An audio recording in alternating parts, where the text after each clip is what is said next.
This is the future. And humanity is all but extinct. First, they start skipping prescribed drug dosages. Then they begin touching. I volunteer as tribute! You can stop this. You can change things. I know that there's something more. Then we've only got one choice. We fight. Fight the Future with Dan and Paul. Welcome to Fight the Future with Dan and Paul, the podcast where we review young adult dystopias. And this episode is about The Host. The host with the most. Yeah. I'm Dan. I'm Paul. Yeah, and I'm recording this in Italy right now. Right. This one would have been good. So you watched this in Italian, of course. I did, of course. And this one would have been good. I feel like in Italian there's a lot of talking between characters that maybe had more romantic depth in the Italian language. Oh, yeah. Yeah, sure. Lots of ti amos and ti voglio bene, which both mean I love you. I don't know what the difference is. Actually, there's a long thread on some Italian language forum about, this guy is writing me TVB for ti voglio bene. What does it mean? Does it mean he's serious, or just fooling around? Anyway, questions that this character might ask herself about her own internal parasite. Indeed. So yeah, there's a lot of dialogue in this movie between the main character and her symbiote alien. Right. Or almost the other way around. Yeah. The thing that I found most interesting is that the character that you're talking that is in the movie is basically the symbiote, and the human is really the voice in the symbiote's head, not the actual character we're looking at. It is interesting. Yeah, we're relating to something that is essentially a squidgy alien bug. So I like that about it. I thought this was a really unique movie in that way. But yeah, so it is an example of a dystopia, and it involves teenagers. So it fits well within our criterion. Yeah, definitely. And it also involves feels. So that puts it well within the young adult genre as well.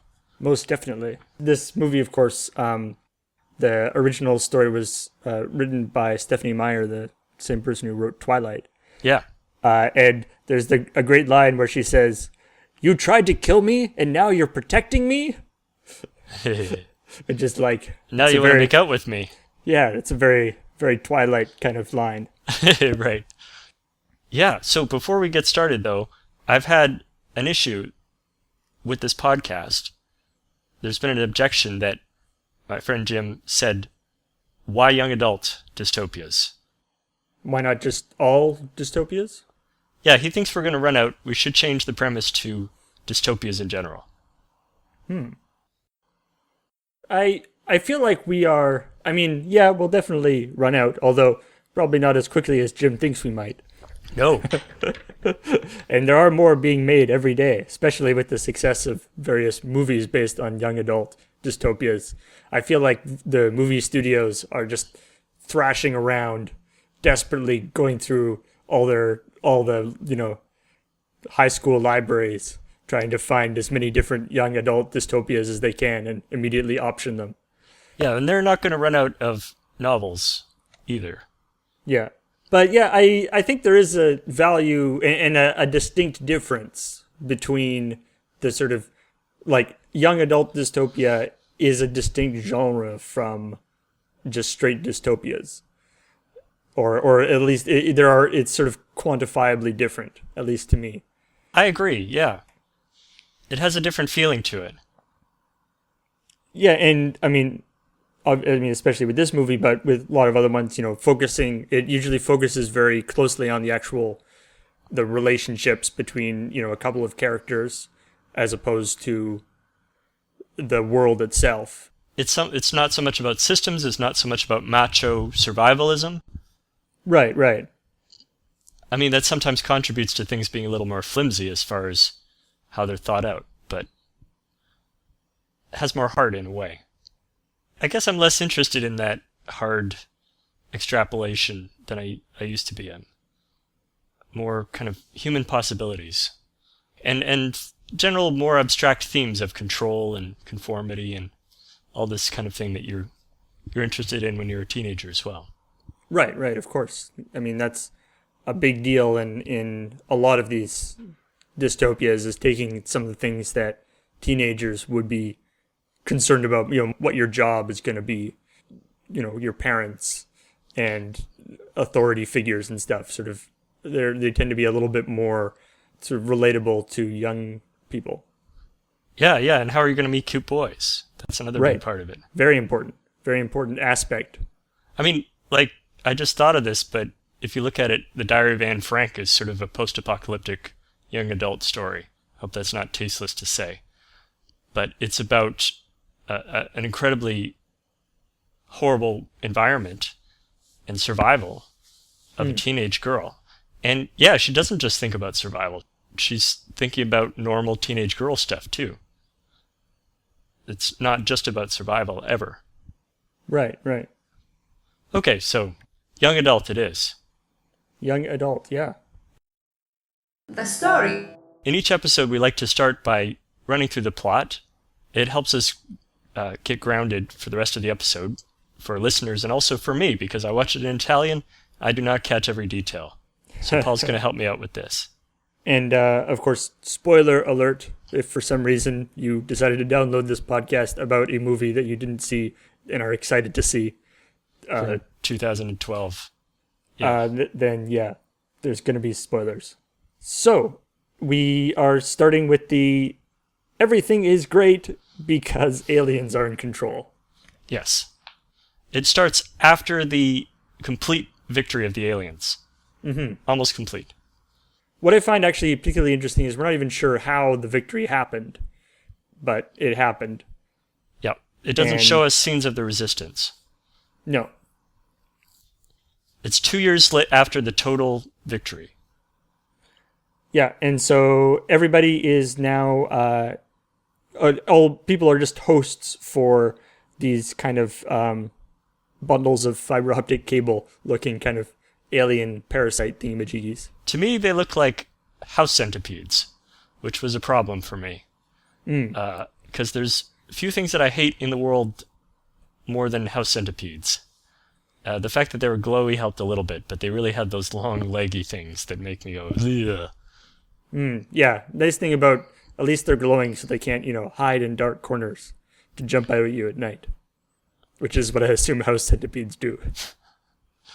Let's not talk about it. All right. Okay, but anyway, so there's no more hunger, no more violence. The environment is saved. Honesty, courtesy, and gentleness. Did you get that as well? Yeah. Everybody and I think it's important to say, like, it's not like the people are all kind of blissed out and this is, that humans have been kind of, they are, not hostile anymore or whatever, like in some other movies. This is like, they're dead. Humans are dead, their bodies are being animated like puppets. Yeah. So the creature, like, the reason why everyone's all nice now is because these aliens happen to be nice or whatever, happen to be not really super chill, not with good with conflict, shall we say. But it starts with us seeing that this our heroine, Melanie, being chased down. Right. So there are a few sort of pockets of people who are still humans, which luckily is very clear. Because when you've been taken over by one of these alien things, your eyes go all glowy and blue. Mm-hmm. So it's very easy to tell who's who, unless somebody's wearing sunglasses. Yes. So it starts with apparent capture of maybe one of the last people still there, and implantation of the symbiote into her through a slit in her neck. Yeah. The rest of the aliens ask this newly implanted symbiote because they can access the memories of the person that they are taking over the body of. Just saying, okay, this is great. You're in the body of this person who is part of the resistance. Tell us where the rest of the resistance people are. So it starts off with her being interrogated by, in Italian, it's the cercatrice. What's her name in English? The Seekers. The Seekers. Seeker. Okay, so they're hunting down the last humans, and they're interrogating her to find out where they are, because she was living with some other still human people. But the thing is that the human inside is not dead. Right. Melanie has not actually, has not died in Left the the same building. way as most seem to. So let's talk about the alien as an Italian wayfarer, or the translation, is that what it is? Wanderer. Wanderer, okay. So Wanderer, we'll say, is giving all this information from Melanie's brain, and Melanie is trying to fight her. Once in a while. Yeah, Melanie and actually starts not only fighting her, but actually basically begging her to not tell this information about her, like where her younger brother is. Right. And so through this we get flashbacks to her life of freedom, where she met Jared, for example, who was first encountered her by holding a knife to her neck, and then when he saw with his flashlight that she was human, started making out with her non-consensually. Mm-hmm. This was her first human in a while. She punches him in the face, I guess. Yeah, and then runs away, and then he shows that he doesn't have the that his eyes are normal, and they're While like, okay. kneeling on her stomach, yeah. And then they're like, okay, well, we're the only two humans, so we should hang out. That's who she's trying to protect. Jared, this hot guy, and also Jamie, Yeah. her brother. So here's what I want you to explain. At some point, she's talking to Wanderer, who's in control of her body. She's just a voice in Wanderer's head, essentially. Right. At some point, she wins Wanderer over to her side. Wanderer starts to help Melanie. Why? Right. Well, for one thing, Wanderer starts having dreams of Melanie's life, again with this hot guy and her brother and how happy they were. And then Wanderer starts to sort of feel like she wakes up from this dream feeling a residual amount of the love that Melanie had for Jared. So she starts to sort of feel some of the things that Melanie was feeling. And so when she finally actually gets the answer she's looking for by going through Melanie's memories, she gets this image of this sort of place in the desert, and she's sort of about to draw it, and Melanie goes, please, that's where my brother is, please destroy that. And she does. Yeah, so Wanderer has a moment of kindness and weakness. Yeah. And then Melanie kind of manipulates the hell out of her. Yeah. To the point where they escape together. Yeah, I mean, Melanie is kind of an asshole. Not an asshole, but she's she's somebody who has been running from these creatures for a very long time. I like Melanie. She was really tough and feisty. Very different from... She wasn't actually afraid to manipulate this Wanderer, who seems actually fairly, not actually that strong-willed. Just kind of interesting. She's something of somewhat naive, somewhat easily influenced, I guess you could say. So they go out and steal a car, which is a funny sequence, because all that Wanderer has to do is say, "Could I please have your car?" And the guy gives it to her. Yeah, because nobody would ask for a car unless they needed it for something. Right. So she drives out on a desert road, and something happens there that I didn't quite get, where they cause her to crash the car. It seems to be that Melanie, basically distracts Wanderer by, again, showing her all these memories of awesome times she's had with Jared. And so as you're driving, it cuts to sort of a memory sequence of them hanging out in this nice building and stuff, or this nice house and having good times. And then when it cuts back to them in the car, they're going down the opposite road, the road going away from where they're supposed to be going. And Wanderer's like, hey, wait a minute. You were distracting me. We're supposed to be going the other way. And tries to turn around, and Melanie actually is able to exert some control over over the body and causes her to crash the car. And where they're crashing is just in the middle of the desert. Yeah, so she just walks out in the desert and luckily runs into the group of survivors where her brother is. Yeah. She has the world's smallest water bottle as she goes out in the desert, by the way. Yeah, it's like one of those ones that you get on an airplane or something. So, yeah, it's lucky that she finds them relatively fast. So she encounters this group of survivors who kind of look like browncoats. Yeah, and they bring her back to her uncle's has this sort of survival place that's in the rocks in the middle of the desert that's hidden from everybody. And then they spend a lot, everyone's really suspicious because she appears to be one of these alien things, and obviously people aren't super stoked about bringing her to their secret hideout. Yeah, there's an absolutely foolproof way of telling who's an alien and who isn't, and she is an alien for sure. Right. But something to do with her reactions to things and the way she interacts with people gives them pause, or gives some of them pause about whether she should just be killed. Yeah. And eventually she starts to sort of win over various people in this colony that she is sort of one of the good ones, I guess. Yeah, including her brother who's there. Right, and eventually, even though she's kind of coy about it at the beginning because she knows people will just think that she's making it up in order to save her life, but she eventually does come out with this idea that Melanie, who was, a valued person in this community and loved by everybody, is actually still alive inside her head. It's kind of amazing that they let her in before that point, but anyway. So it's about like 50 people, I would say. Something like that, Very small community. They're actually growing wheat with a system of mirrors. Yeah, this whole time the Seeker's after them. Right. On their trail. But not very effectively. They kind of fly around and look and stuff, but they don't do that good a job. Like it doesn't seem like there's that concerted an effort to look for her. Like they're not super elite. Yeah, and there's basically just this one Seeker that's kind of obsessed with finding her. Yes. Kind of a Javert sort of thing. Yeah, right. And she's Valjean. So they go on scavenging hunts. It'd be great if they had a singing number, confrontation, together. This could have been improved. It could be a harmony. Three-part harmony. Yeah.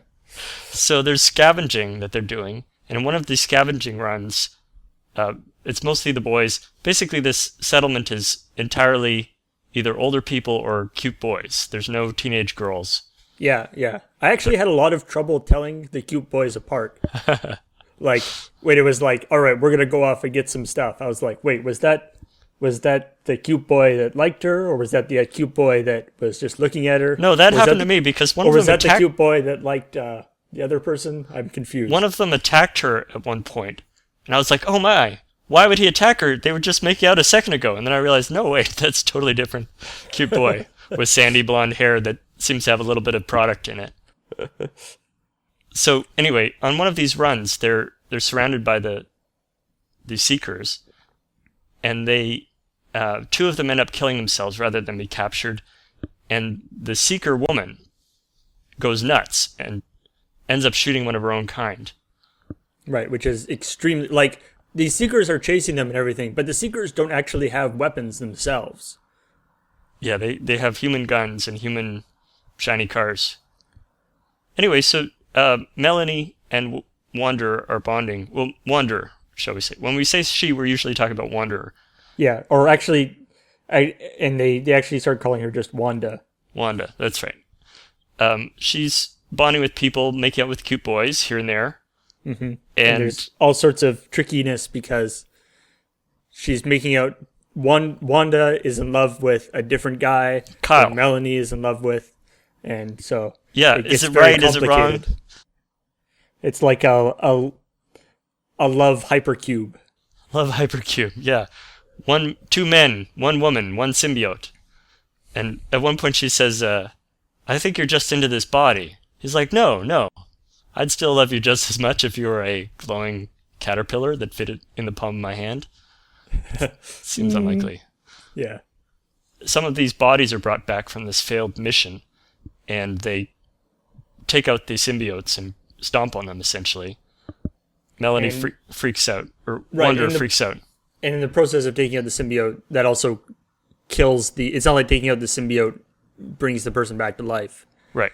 That's important later on. Yeah, she freaks out, starts calling them all monsters, which shows that she's received a lot of latitude at this point, Wanda. Then Jamie hurts himself with a sickle while they're harvesting the wheat, and they have an operation to get some medical supplies from the aliens. Right. So the aliens have some advanced medical technology. Right, there's some business with her needing to make out with Jared to bring back Melanie, who's the streetwise one, to carry off this caper. Right, because, Melanie sort of goes quiet in her head. And she's like, no, I need to make out with this guy and bring her back. It's like, first I'll try and make out with Kyle. Nope, that didn't work. All right. Now I'll make out with Jared.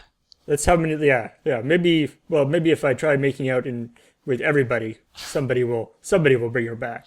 Yeah, this is somebody's fantasy, not my fantasy. In the end, Chirkatricha catches up with her in the desert, gets shot by the patriarch of the community, and in the process, Wanderer is able to teach them that if you just let the symbiote come out by itself, everything's good. And if you can make a little cut, and then the symbiote doesn't come out if you're gonna. It can tell whether you're going to smush it. Right. You put out a little bit of symbiote food. Yeah. And just wait. You wait in the other room. And it'll come out on its own. And then she puts it in the little teeny-weeny spacecrafts that they fly around in.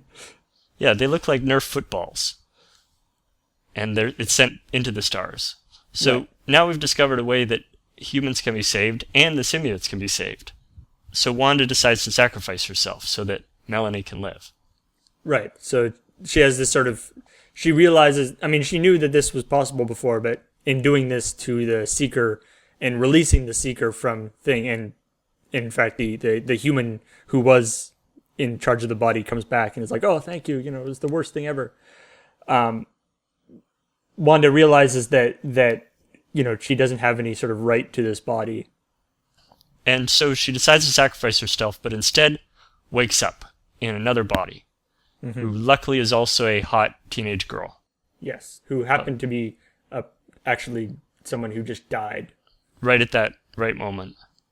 Or either died or had her own symbiote. I wasn't quite sure whether she died wasn't well liked, maybe? Had her own symbiote removed, yeah. Was unpopular? Yeah. Okay, let's end there. We'll get to the very ending in the last segment, which is called Hope for the Future. Plausibility. So in this segment, we talk about how did the world get this way? How plausible is that? And how does it maintain itself? So, what's interesting about this is what we see of the symbiotes and the society that they live in. They're completely sort of pacifists. Yeah. In fact, we see a human just take a swing at one once, and he goes down like bam. Yeah. The lightest little tap, like glass-jawed Joe. So this is there's this interesting idea of how they actually took over. Was the taking over process much more violent, and then they sort of reverted back, or did they just kind of quietly do it and nobody really noticed? Except for the eyes look until totally they got different. to a certain point, to a tipping point. Yeah, how could they? It's unclear how the symbiotes that we see in the movie could possibly have taken over anything when this little group of resistance people are totally, have no problem dealing with them. Yeah, in theory, there's 7 billion of them versus 50 survivors. But they're easily matched. In the movie, I don't think symbiotes never kill anyone in the movie. It's true. Aside from the fact that they implanting a symbiote kills everybody, kills the person. So theoretically, they've killed 7 billion people or whatever. So from the symbiote point of view, they don't really see it as killing as such. They see it as bettering. Which is weird because it's not like they are taking on the personality. They're, especially from the at the beginning, when you don't know that they, the mind can stay. It seems very clear that, these people are definitely dead. There is no ambiguity to this. Yeah. That the when the symbiote goes in, the host mind is Kaputski. Yeah, so even if they don't seem very violent, like they are committing both an act of violence and an act of callousness. The fact that they don't see humans as people. But in any case, without seeing some other kind of technology, we can't really understand how they managed to take over the whole planet. Right. But they have. And I mean, there's a brief throwaway line where they say, like, we've, as is our custom, we're using the infrastructure that they built, right? Yeah. Which is probably mostly for technical reasons.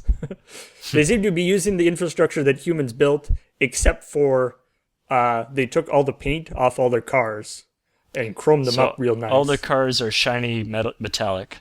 And they, maybe they're not even like, maybe they didn't even like build stuff, but at least the buildings that they choose to occupy are the ones that are all white on the inside with big LCD screens. Yeah, basically everywhere.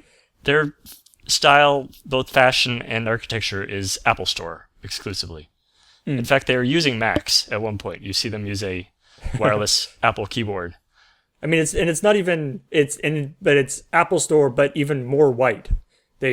Everyone wears white. Everybody wears white pantsuits. That's all important. The walls are white. Everything is, white is very, very big. Yeah. So they made a few changes when they established things. A lot more pantsuits. So maintaining. How is the society maintained?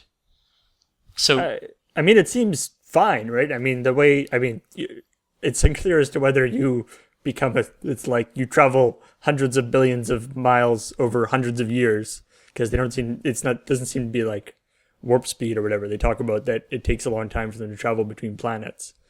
But if you like do all this thing and then you come here and then you get implanted into a body and then you become a garbage man or something.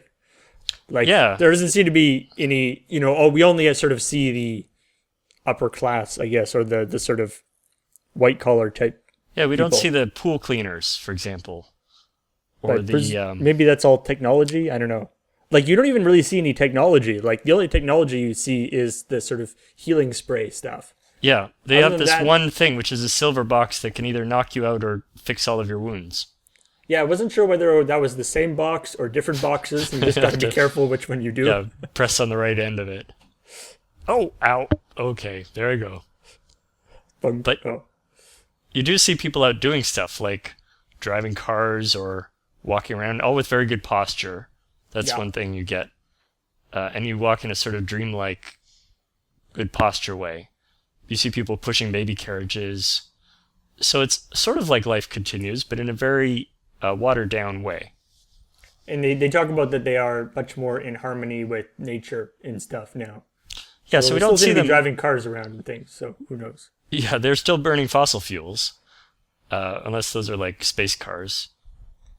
But they are all chromed. It would be nice if we saw them like out communing with nature in the forest. Then they'd just be like Germans. So we don't see many sides of the aliens and what they're really like. They just seem... I guess we're supposed to be hit by the horror of this very Apple Store world of conformity and peacefulness, and that humans are always the randy ones, the hustlers. Right. I do like that, they talk about that, humans are so, uncouth and violent and stuff. And then it cuts to, when they actually finally get to the, when Wanda is picked up by the survivors and they go back to the thing, like within 5 minutes of you seeing the human group, they want to kill her, and then they get into a big fist fight over whether they're going to kill her or not. Yeah, they do have some points there. And then the fist fight is broken up by Yuggle like firing his shotgun into the air. Like, it does not portray the human society as being that as being that well liked. Yeah, so the survivor society maintaining itself seems very tenuous. Like they're really just living in a cave with the little scraps of stuff that they can scavenge and some leftover clothes, and constantly on the verge of falling apart. So, but what they can steal from the sort of enormous, only one brand grocery store. Right. It I just like says food or something on the side. Yeah, it's like everything's, President's Choice or whatever. Yeah, apparently aliens don't care about branding. They still need to go to a place where you can pick. The branding is actually quite strong branding, but there isn't a lot of different brands. Yeah, it's like Helvetica Noi, something like that. They're a big fan of minimalist Swedish type design. Yeah, maybe they're more like Swedish people. Like it has a certain IKEA flavor to it. The alien store that we see. You don't have to pay for anything, unlike IKEA, but otherwise it's like everything is very monotonic. Right. But yeah, they don't have to do much to maintain it because they've already won. It's almost entirely aliens. Like, until the end, we don't even realize that there are any other people in the world other than this little group. That about 50 people. Okay, though there is something about maintaining the world, which is that it seems like Wanderer is not the only one who has a little voice in her head, essentially driving her crazy.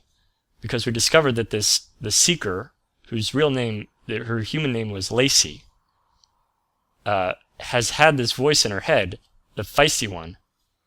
And it's just but hasn't sort of lived with it like Wanderer has. Hasn't made friends with it. Has just kind of tamped it down. Yeah, but it's just been screaming at her this whole time. Right. So it's a lot like having schizophrenia or something. Yeah. I was thinking, maybe, I wonder, and maybe there's like a whole bunch of other aliens that have this, that maybe almost everybody has the voice in their head, but nobody talks about it. Yeah, or just the voice is content to mostly just be quiet. Yeah, let's go along with the ride. Doop, doop, doop, doop, doop, doop. Yeah, so some people it's not dead. But yeah, other people theirs really bothers theirs, which I thought was very moving in a way to know that this Seeker was so tormented because she had this human voice just annoying her all the time. Right. Yeah, so in that respect, there may be a little less stability to their culture than it seems on the surface. And maybe humans are a little more feisty than what they're usually used to dealing with. Right, and they talk about that that humans are different than. I know I kept imagining that because it mentions a couple times that the last planet that Wanda was on was like a water planet or something. So whether she was just were the previous just like fish or something. They're fish, yeah. Yeah, challenging. Or some sort of animals that were not actually, super. I guess not fully sentient or not really aggressive or whatever. Oh, that's interesting. That paints them in a slightly different light. Like, what if we're all heading to another planet, and suddenly me and all my friends are now fish? We're fish. The fish didn't have any sentience before, so we could just kind of walk in there and do our thing. Right. But then they refuse to admit that humans have that as well. Scariness. So, Paul, how scary did you find this dystopia? I mean, it would certainly be scary to be one of the survivors people. Mm-hmm. Yeah. Not only scariness from the perspective of, hiding from the Seekers and hiding from the aliens, but also just your fellow survivors aren't necessarily fully trustworthy either. No. It was a very macho, patriarchal group of guys. Right. I mean, especially since the patriarchal in the most absolute sense. Yeah, there was a patriarch played by William Hurt. Ran everything with like, this is my place. I'm king. This is a dictatorship. Right. This is not a democracy. Well, why isn't it a democracy? I mean, you come from America, right? You are trying to keep society together. I guess because he provided the house. It's his house? Yeah. Right? But yeah, it's a little bit grim. Like, you get that things are not very stable there. They've just managed to grow some food. Right. So yeah, the survivors are the scariest part in a way. Yeah. It would be scary to walk around and see all these people with glowy eyes, but they're chill. They're just doing their thing. Yeah. So it was low scariness unless you really thought about it. Billions of people dead.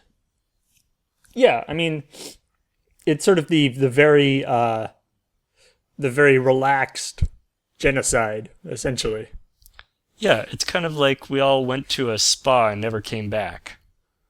You know, I was actually thinking one of the things, like, you know, there's obviously this concept of the sort of body snatcher thing is not that uncommon trope in sort of sci-fi.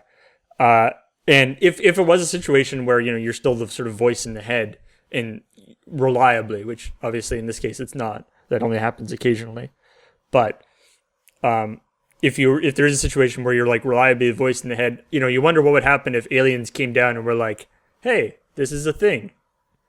Any volunteers who want to, you know, hang out with us? I wonder how far they would get. That people would volunteer for that, maybe. Yeah. The you know, people who you take controls for a while. Yeah, you could have kind of a symbiotic relationship. Yeah, but it's also a horrific idea too, of being trapped in this body that's just doing things. Right. Yeah. I mean, it's really all dependent on your relationship with the symbiote or whatever the alien thing, right? Yeah. I mean, maybe that's why I like this. It's a metaphor. Yeah, like we see that the seeker for the woman whose body the seeker was using, it was horrible. Because not only was you know, she being shuttered down and stuff, but her body was being used to attack her own people. Right. So there you go. We have two examples. One where someone has made peace with the voices in their head and made friends with them. They call each other sisters at the end. Mm-hmm. And one who's at war with her own inner voice. How would they do? So in this segment, we talk about how we do in this scenario and imagine ourselves in this dystopia. So I'm going to start. I was thinking about what role I'd like to play, and I would like to be a seeker. So not the main seeker lady, because she seemed to have a lot of responsibility on her shoulders. I'd like to be like a secondary seeker, like a special agent in this world.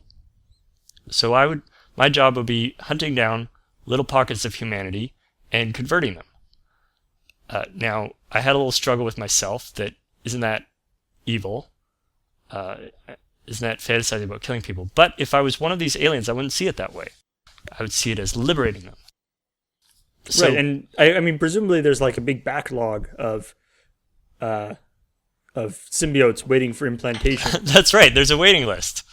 So all my buddies are looking for people. I don't know if you get to choose. You know, I'll wait for the next one. That's yeah. Okay. That one's got a lot of warts. The reason why I would like to be this is because basically the lives look pretty boring otherwise of the aliens, but they look comfortable. So I could live, you know, if you have any illnesses, they're healed by this magic spray. But then I get to drive like a super shiny racing car at top speed out to find the survivors. I mean, the not yet enlightened. Right. And capture them using cool weapons. I guess they don't use weapons, you're saying. But anyway, overwhelming force of numbers and such. But I would also like to work my way into their ranks and get information to find the next group. And the reason why I think this would be possible is because that's what Wanderer does. She's taken in by this group of people who knew her human self very quickly. Like, they trust her almost immediately. I think part of it is that she was very nice and flattering. She would say things like, Earth is the best planet I've seen in my 1,000 years. Yeah. You're all great. I'm going to make out with you. So that's when I would get all the information I needed. And then every once in a while, you just kind of stop and go, oh, yeah, Daniel says that. Oh, yeah. Like, you just kind of get kind of a far-off look in your eyes for a second. Oh, Daniel says, he misses you very much and he loves you. And he says that you should give me the entrance codes because it will help in our resistance plan. And then, you know, when they're not looking, little neck slit, in goes the bug, and we're good. Right. I feel like a judicious use of contact lenses might be good, too. That's true, yeah. Nobody thinks of that. Brown contact lenses. Very effective. Or the shiny contact lenses for the resistance people. Sunglasses seem to be about as far as they can go. And Right. considering that nobody else in the entire world wears sunglasses, it's not really that good a disguise. Right, nobody wears sunglasses. So just think they'd wearing be more sunglasses vulnerable? immediately gives you away. Right. Basically, the resistance is incredibly dumb in this, and so are the aliens, and also very docile. I like So the like, I would be I like the that, smartest, toughest person in this world, essentially. I like that the aliens are dumb. In that, like the humans, it doesn't make any sense because we know what humans are capable of. But I like the idea, that the aliens maybe aren't really equipped for any of this. No, this is not their comfort zone by a long shot. Like the seeker's job is normally to find the whatever fish that are just kind of hanging out and nobody's noticed yet. Right. There it is, under the rock. Yeah, That's normally what the seeker does. they have really good eyesight. That's the The that's whole big action requirement. sequence thing is not part of their normal vocabulary. Okay, you go. Well, I mean, I think it would be like as freaky. You would be under some, it would be concerning. But to be a survivor, again, I feel like I could be pretty good as a survivor. If somebody comes in with the glowy eyes, I would, be much more cautious about the whole thing than I think most of the survivors are. Also, once I figured out that you can basically just go in anywhere and say like, hey, can I have that stuff? As long as they think that you're one of the aliens, then the whole stealing thing becomes much easier. Right, because people will always give you whatever you want. And they only use the eye test. So you're right. If you just develop contact lenses, the world is Then- your oyster. Yeah. And like there's, in their when they're doing the when they're like doing their first raid or they're stealing stuff and like a security guard or just a random dude comes by and is like, "Hey, what's up?" They like grab him and knock him out or whatever and take him back to, and they're like loading You him give into him the one little truck. tap on the chin and he goes down, yeah. Yeah. But it's not clear that guy actually would have been any kind of danger whatsoever. Like it doesn't seem like an individual alien who isn't specifically a seeker would have any kind of would be able to deal with a human at all. Really. I see. I mean, the sunglasses approach must have worked in the past. Yeah, Otherwise, they seem to work because again the seekers the aliens don't seem to notice that only the humans are wearing sunglasses.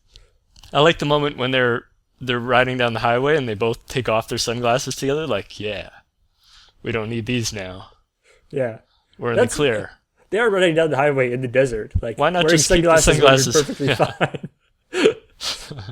And okay, so you would be a smart version of the survivors. Yeah. You wouldn't even need like a gun. I mean, obviously, a person with a gun seems like they could pretty much do whatever they want. But even a person with like a crowbar or a big wrench or something, like any kind of weapon would basically make you unstoppable.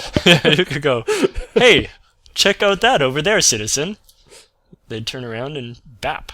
Whack. Yeah. So you'd be quite violent. No, not necessarily. But the fact that I have the potential to be quite violent would give me a massive advantage. Because the other people don't seem to be able to be violent at all. Yeah, only this class of seekers and such. And she was only really violent because she was like insane. Like she freaked out all the other seekers by being violent. Yeah, I mean, humans, this alien race is very peaceful. It's only contact with humans that forces them to become violent. We corrupt them in a way. Hope for the future. So, I had trouble following what happened right at the end of the movie. It says, flash forward a few months. Maybe you can run us through that. Okay, so we go forward a few months, and I mean, for one thing, Wanda has been implanted into a new body, and so then so just later on they are driving. I guess they're going to do another raid or something. So yeah, they're driving through the city. Wanda and Melanie now in their own bodies, and plus a few of the cute boys, and they're driving through the city. And all the humans are wearing sunglasses because Of course. they're being incognito, and they get stopped by some seekers. And the seeker gets out, and you know immediately that it's going to be bad because this seeker is wearing black. And so he comes out, and the first thing he goes is, "You guys are wearing sunglasses at night," which immediately, so already this guy's like way above the other Seekers. Right. It's like, this is a threat we've never dealt with before. Yeah. They've evolved. They all grudgingly take off their sunglasses, and we see, and The jig was up at that point. Seeker sees that it's only Wanda's an actual alien. He goes, "Are you a prisoner?" And she goes, sort of defiantly, "No, they're my friends." And then there's Plus, this guy, we hook up once in a while. Yeah, it's complicated. Okay, so then and there's a very tense moment, and then this guy goes, "Oh, good. There's other people who are not big dicks." So, and it turns out that the car that stopped them is also filled with humans, and there's just one of the aliens there who happens to be the Seeker guy, or this guy who's pretending to be a Seeker. And it turns out that is, and they're like, "Oh, good, we thought we were and so, our team goes like, "Oh, we thought we were the only humans around," and the other people are like, "Yeah, we thought too, until we found some others, and now you guys are the fourth group of humans that we've encountered." Right, and it's like Seekers and humans, right? Working together. or aliens and humans, and so the idea that Wanda isn't the only one who's switched sides, right? And they kind of have just come to this conclusion independently, right? So that means that probably there are lots of pockets around the world. Like, if humans are really different, then this has got to break out spontaneously all over the planet. Yeah, I guess. So that is quite hopeful. Yeah, and the fact that it's because like I was writing in, I was one of the notes I wrote is like, what are the Resistance planning on doing? Like, what is their objective? They can stay, but it's not like they're trying to, like, they're not going to be able to destroy like the aliens, and if they drive the aliens off, that's also the entire population of the planet, right? Like, it's like, what is the Resistance trying to do? Right. And then of course we find out, by the end of the movie, that you can't actually release the people, so now they have a thing that they can do. So the people are always there. They're not actually dead after all. Right. I mean, it's not, we don't actually find out whether, like, the only person we actually see being released is another person who was able to maintain her consciousness. I guess it doesn't actually explicitly say that the people who just kind of, who seem to just kind of fade away and don't actually impact their alien at all, whether they actually have, or whether they're able to be released. Like the wimps. Yeah. I got kind of annoyed with that. It was like, if you're strong-willed, it's like, all right. Yeah. So yeah, I guess their plan is to go and find other groups of humans, and just gradually start freeing it. Like, I mean, you can sort of see. Would they kidnap people and then? Yeah, you can see at some point. I mean, it would take a long time. There's a lot of people in the world who presumably have all been taken over, but a chain reaction. Right, and so you can see that there could be a time that either everyone would be released, or that the humans and the aliens would sort of be living in some kind of harmony situation. But why harmony though? I mean, we've seen that most of the aliens think nothing of evicting the human and taking over their body. Like, wouldn't it be more of a consciousness-raising effort that, hey, these are not like your fish. It's not okay to take over a human body. Maybe they can move all of the aliens into, like, fish, or badgers, or whatever, some other animal. Badgers. Let the aliens have them. Yeah, move them into some animals that we don't really like very much. Yeah, like, what's the most loathsome animal? Move them actually into house centipedes. Oh no, don't do that. Then we'd have conversations with house centipedes. Ugh. They'd be in politics. It's all very, hopeful as far as, but I think it's going to take a lot more to get people to willingly give up their bodies. I think it's going to be a little rough before it gets easier.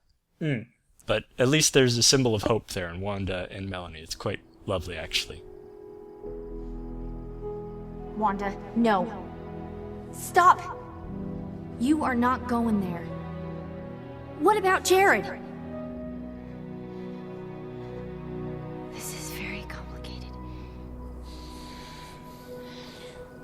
Is there any way Melanie can give us some privacy? Look the other way a moment. Step into the other room. You wish. I don't think that's possible right now. You know, it's not really me you like. It's this body. You couldn't care for me. If you could hold me in your hand, you'd be disgusted. You'd crush me. You don't know that. Wanda, no! This is so wrong! You're not even from the same planet. I'll do something. I'll hurt him. Strange to be in a body that won't let me use it. Okay, great. So we've talked about the host. Yeah, thank you very much for listening, and join us next week for a little something different. We've got a book this time called Devil on My Back by Monica Hughes. And a reminder that this podcast, as with everything on Loading Ready Run, is supported by our Patreon at patreon.com/loadingreadyrun. Our theme song is by Bradley Rains, and all the interstitial segments are by Kiara Kant. If you enjoy this podcast, please subscribe, rate, or review it on iTunes. And you can also give us feedback on our forums at loadingreadyrun.com/forum. So until next time, may the odds always be with you. May the odds be ever in your favor. Fuck. All right. Goodbye. Thanks, Paul. All right. Bye.